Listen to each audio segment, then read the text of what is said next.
एका बाजूला 3 ते 4 दिवसच प्रचारासाठी, मोजकेच 2 दिवस प्रचारासाठी राहिलेले आहेत.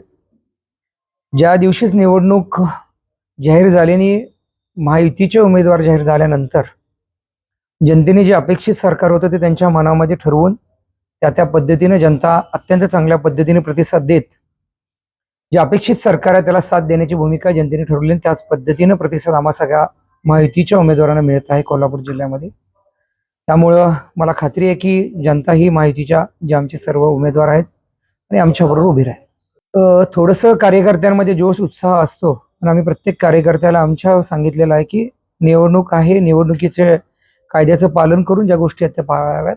काहीतरी छोटा मोठा इश्यू असतो, पण कार्यकर्ते निश्चितपणे याचं पालन करून ही निवडणूक खेळीमेळीत घेऊन विकासाच्या मुद्द्यावरतीच पुढे नेते. आदरणीय योगीजी पहिल्यांदाच कोल्हापूरमध्ये येत आहेत. आई महालक्ष्मीच्या आशीर्वादाने ही सवाई व्यवस्थित होईल. कोल्हापूरचं ही पावित्र्य आणि महालक्ष्मीचं दर्शन घेतील.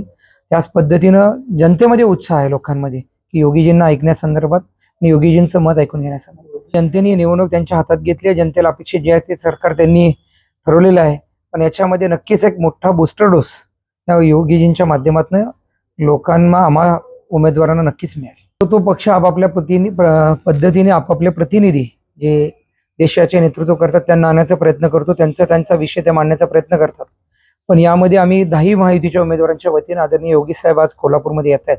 नक्कीच याचा फायदा सर्व महाराष्ट्रातल्या असेल किंवा कोल्हापूर जिल्ह्यातील तमाम योगीजींवरती प्रेम करणारे असतील त्यांना नक्कीच एक संदेश देतील की कशा पद्धतीने या निवडणुकीमध्ये सामोरं जात असताना एकत्रितरित्या एकी ठेवून पुढे जाण्याची भूमिका योगीजी मांडतील.